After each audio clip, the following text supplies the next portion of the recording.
Well, hey everybody, welcome to 501 week 6. So this week is pretty light, so I thought I would give you a quick tour of campus.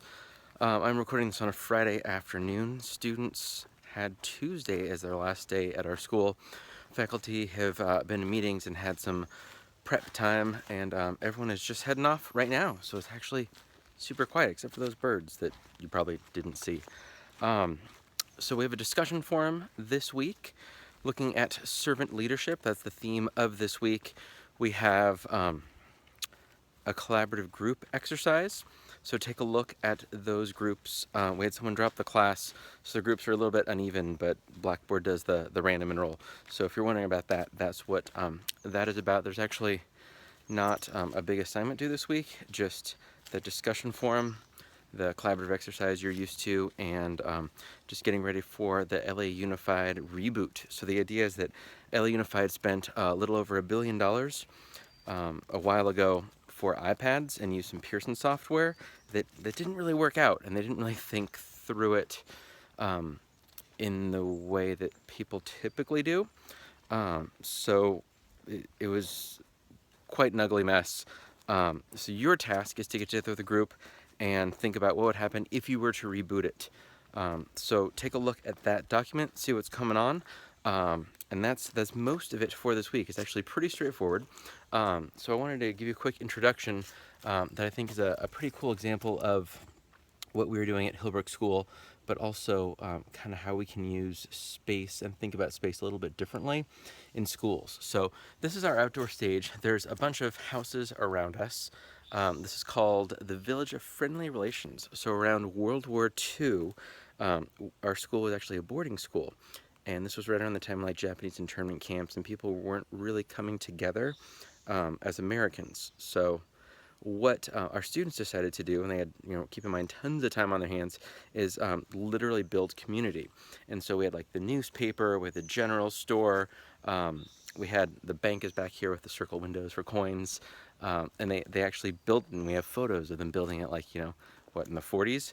And then this house right next to me, this is what some 8th grade girls built 2 full years ago, and it's almost done. So they actually looked at architecture and designed it with Japanese inspired asymmetrical roof.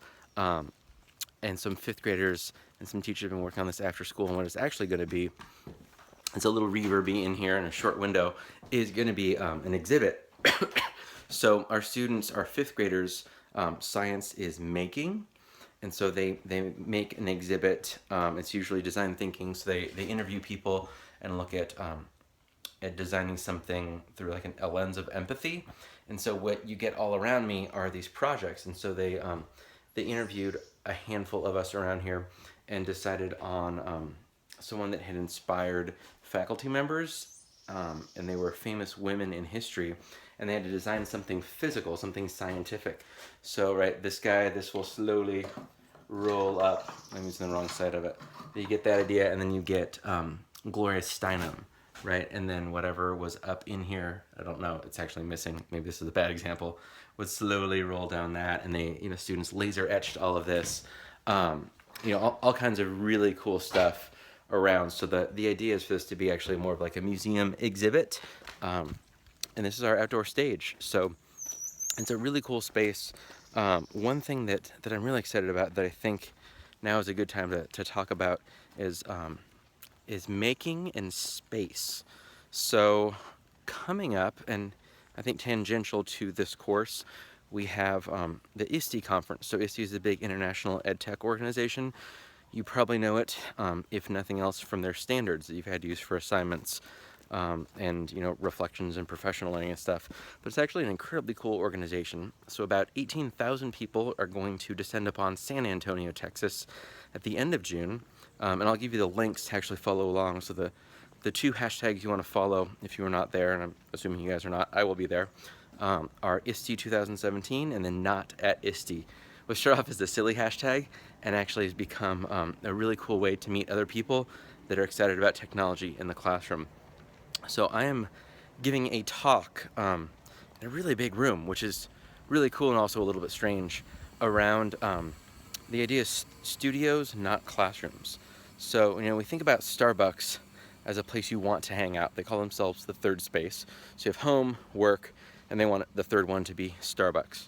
So that is the idea of the third space. So what would we do if instead of thinking about classrooms and all the baggage that comes with that, like what the physical space looks like and what the interactions and the behavior among people in it, what that looks like, what if it was more like a studio, right? 'Cause something stuck with me from spring break. It was like the Friday of spring break. Emily, who shares an office with me, I was like, oh, spring break's up. Got any plans? She was like, yeah, we're gonna be up pretty late working, recording some music in the studio. And I thought, dude, that's awesome. I want to work in a studio. And then my mind kind of wandered, and I was like, well, what would it be like if I said, hey, got any plans for spring break? She was like, yeah, I'm gonna be up late tonight working in my classroom. I thought, man, that sounds really sad, but why is that? And I think our idea of what school is, certainly for me, what I thought of as school, is way different than what it can be now. And so I walked over to this part of campus. I think I see somebody leaving for the summer. Is that Laura? I'm making a video for my students. I'm going to talk about you a little bit later.